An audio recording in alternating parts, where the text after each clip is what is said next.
Première épître de Paul aux Corinthiens, chapitre 5.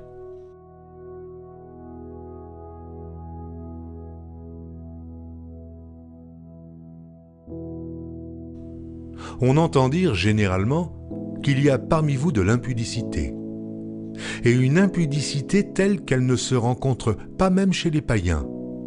C'est au point que l'un de vous a la femme de son père, et vous êtes enflé d'orgueil.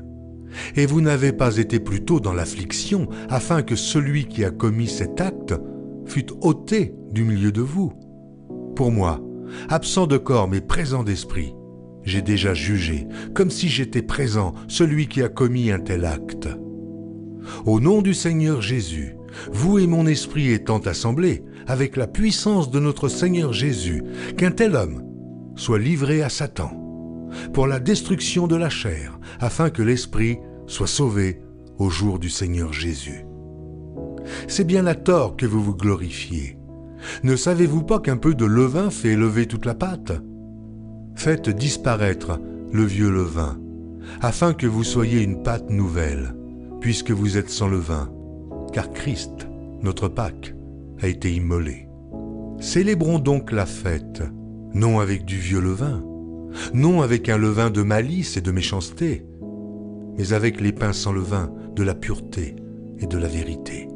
Je vous ai écrit dans ma lettre de ne pas avoir des relations avec les impudiques, non pas d'une manière absolue avec les impudiques de ce monde, ou avec les cupides et les ravisseurs, ou avec les idolâtres. Autrement, il vous faudrait sortir du monde.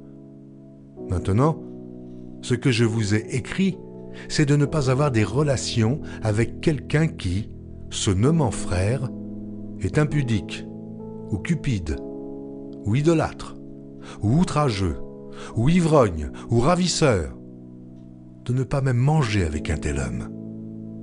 Qu'ai-je en effet à juger ceux du dehors ? N'est-ce pas ceux du dedans que vous avez à juger ?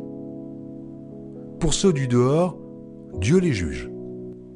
Ôtez le méchant du milieu de vous.